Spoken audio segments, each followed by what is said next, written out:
નમસ્કાર, હું દીપલ. આપ જોઈ રહ્યા છો ગાંધીનગરની સૌપ્રથમ web news channel live Gandhinagar. તો આવો નિહાળીએ આજનું જીવતું ધબકતું ગાંધીનગર લાઈવ ગાંધીનગરની નજરે. ગાંધીનગર જિલ્લા આચાર્ય મહાસંઘ દ્વારા તેજસ્વી તારલાઓનું સન્માન અને વિશિષ્ટ સિદ્ધિઓ માટે આચાર્યનું અભિવાદનનો કાર્યક્રમ ભાવિક વેલનેસ સેન્ટર જલુંધ ખાતે તારીખ 30/06/2026 ના સવારે 8 વાગ્યાથી 12:00 યોજાયો હતો. આ કાર્યક્રમના મુખ્ય મહેમાન તરીકે જિલ્લા શિક્ષણાધિકારી શ્રી ડો. બી. એન. પ્રજાપતિ અને ડોક્ટર શાસ્ત્રીએ વિદ્યાર્થીઓને વિશિષ્ટ સિદ્ધિ માટે પ્રેરણા આપી ઉત્સાહ પૂરો પાડ્યો. જિલ્લા કાનૂની સેવા સત્તા મંડળ ગાંધીનગરના પીએલવી ગોવિંદભાઈ નસીદ દ્વારા પોક્સો અને નિર્ભયા ટીમની રચના વિશે વિસ્તૃત જાણકારી આપી. તેમજ drug awareness, anti ragging, child trafficking જેવા વિવિધ વિભાગોમાં આચાર્યની કામગીરી અને રાખવાની સાવધાની વિશે સમજાવ્યું. જયરામભાઈ સોનીએ કાનૂની સેવા સત્તા મંડળના પેમ્પલેટ દરેક આચાર્ય, વિદ્યાર્થીઓ અને વાલીઓને રૂબરૂ વિતરણ કરી માહિતી સુદ્રઢ કરી. જિલ્લા રેડક્રોસના ચેરમેન જીલુભાઈ ધાંધલ અને રાજ્ય મહામંત્રી વિનાયક પટેલ બ્લડ બેંકની કામગીરી અને વિસ્તાર વિશે માહિતી આપી.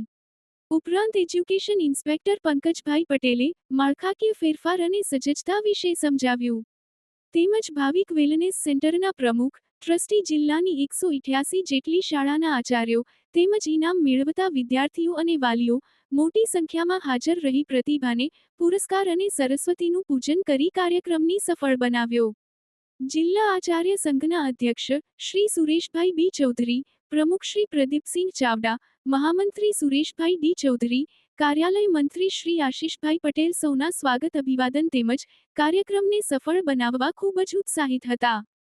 લાયન્સ ક્લબ ઓફ ગાંધીનગર ફેમિનાના નૂતન વર્ષનો શુભારંભ ગાયત્રી યજ્ઞ, વૃક્ષારોપણ તથા ડોક્ટરના સન્માનના ત્રિવેણી સંગમ સાથે 1 જુલાઈના રોજ થયો.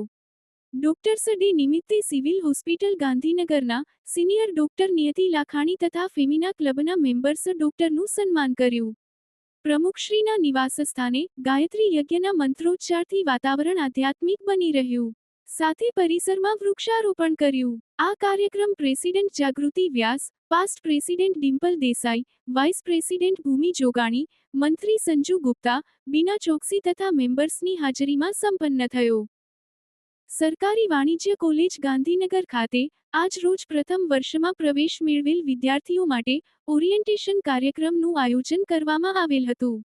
કોલેજમાં પ્રથમ વર્ષમાં પ્રવેશ મેળવેલ વિદ્યાર્થીઓને સમગ્ર કોલેજ સ્ટાફ દ્વારા આવકારવામાં આવ્યા હતા. વિદ્યાર્થીઓને કોલેજની વિવિધ માળખાગત સુવિધાઓ તેમજ કોલેજમાં ચાલતી વિવિધ પ્રવૃત્તિઓથી માહિતગાર કરવામાં આવ્યા હતા. વિદ્યાર્થીઓને સરકારની વિવિધ યોજનાઓ, વિવિધ પ્રકલ્પો જેવા કે ઉદિશા, પ્લેસમેન્ટ, સ્કોલરશીપ, એસએસઆપી, સપ્તાહધારા વગેરેની સમજ પણ આપવામાં આવી હતી. વિદ્યાર્થીઓને અભ્યાસક્રમ પૂર્ણ થયા બાદ જોબ માટેની તકો વિશે પણ જ્ઞાન આપવામાં આવ્યું હતું. સમગ્ર કાર્યક્રમનું આયોજન કોલેજના આચાર્ય ડોક્ટર એ.એન. સુત્રિયાના માર્ગદર્શન હેઠળ ડોક્ટર જયશ્રી પાંડે અને ડોક્ટર કિન્નરી મોદી દ્વારા કરવામાં આવેલ હતું. સર્વ વિદ્યાલય કેળવણી મંડળ કડી દ્વારા સંચાલિત 4 ભગીની સંસ્થાઓ Sardar Vallabhbhai Patel Vidyamandir sector 7, Swami Vivekananda Vidya Vihar sector 12, Mahatma Gandhi Vidyamandir sector 16 તથા ડોક્ટર વિક્રમ સારાભાઈ વિદ્યાલય પાલજ ખાતે અભ્યાસ કરતા તમામ વિદ્યાર્થીઓને દાતાશ્રીઓના સહયોગથી વિનામૂલ્યે ચોપડાઓનું વિતરણ કરવામાં આવ્યું. આ સેવાકીય કાર્ય માટે Shri Nimeshbhai Patel, USA, doctor મયુરીબેન Patel, librarian professor ફાલ્ગુનીબેન પટેલ, ભૂગોળ વિષયના એસોસિએટ પ્રોફેસર તથા ડોક્ટર હિનાબેન મહેતા, નિવૃત્ત ગુજરાતી વિષયના professor Uma arts and Nathiba commerce મહિલા કોલેજ ગાંધીનગર દ્વારા ઉદારતાપૂર્વક સહયોગ આપવામાં આવ્યો હતો. દાતાશ્રીઓના આ અમૂલ્ય યોગદાનના પરિણામે ચારેય સંસ્થાઓના તમામ વિદ્યાર્થીઓને સમાન ધોરણે ચોપડાઓનું વિતરણ કરવામાં આવ્યું. સર્વ વિદ્યાલય કેળવણી મંડળ કડી ચારેય સંસ્થાઓના આચાર્યશ્રીઓ, શિક્ષકગણ, વિદ્યાર્થીઓ અને વાલીઓએ દાતાશ્રીઓનો હૃદયપૂર્વક આભાર વ્યક્ત કર્યો હતો.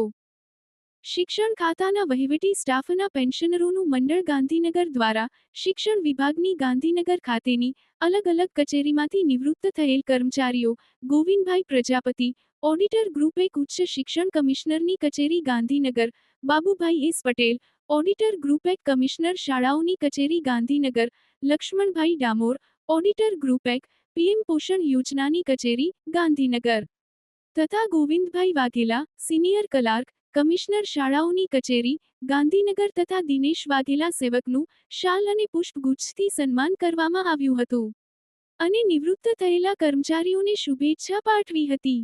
આ પ્રસંગે મંડળના ઉપપ્રમુખ હરેશભાઈ ચાવડા, મહામંત્રી જીકે પરમાર, સંગઠન મંત્રી ભગુભાઈ સિંગલ, સહમંત્રી ચતુરભાઈ રાઠોડ, આઈએસ લવાર, કારોબારી સભ્ય અને આંતરિક ઓડિટર ઉમેશભાઈ ત્રિવેદી, કારોબારી સભ્ય કાળુભાઈ પટેલ અને ઉત્તર ગુજરાત ઝોનના ઉપપ્રમુખ રમણભાઈ પટણી ઉપસ્થિત રહ્યા હતા.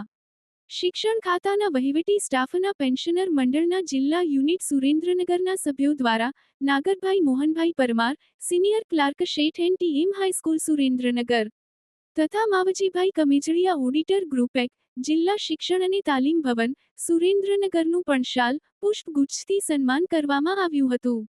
આ પ્રસંગે મંડળના સભ્યો Anwarbhai Parmar, Shantilal Parsaniya, RGB Shekhawa, SG Padhariya, VM Limbadiya, Shrimati KG Parmar અને શ્રીમતી ડી વિવાઢેર ઉપસ્થિત રહ્યા હતા. ગુજરાત રાજ્યમાં જૂન મહિનો પૂર્ણ થયા બાદ મેઘરાજાના રીસામણાથી અને ચોમાસાના પ્રથમ માસથી વરસાદ ખેંચાતા અસહ્ય ગરમી અને ઉકળાટ વચ્ચે ખેડૂતો સહિત લોકો અને અબોલ પશુ પક્ષી ત્રાહિમામ પોકારી ઉઠ્યા. ખેડૂતો આકાશ તરફની મીટ માંડીને ચાતક પક્ષીની જેમ વરસાદની રાહ જોતા રહ્યા. પરંતુ મેઘરાજાના દર્શન થયા નહીં. જ્યારે ચિલોડા રામજી મંદિરમાં ચિલોડા જનક ભજન મહિલા મંડળ, કૃષ્ણ ભજન મહિલા મંડળ અને ભાઈઓનું ભજન મંડળ ખેડૂત મિત્રો સાથે મળીને ટીમ બનાવીને 24 કલાકનું રામધૂનનું આયોજન કર્યું હતું. જ્યારે માત્ર 8 કલાકના રામધૂનથી સાંજે 6:30 વાગ્યા ધીમીધારે વરસાદનું આગમન થયું અને સૌના હૈયે ખુશીનો માહોલ સર્જાયો. બાળકો પ્રથમ વરસાદમાં સ્નાન કરવા મશગુલ બની નાચી ઉઠ્યા. કુદરતની લીલા અપરંપાર છે તેવી શ્રદ્ધા પ્રબળ બની. હવે સૌને મેઘરાજાની પધરામણી અને સારો વરસાદ થશે તેવી આશા મજબૂત બની છે.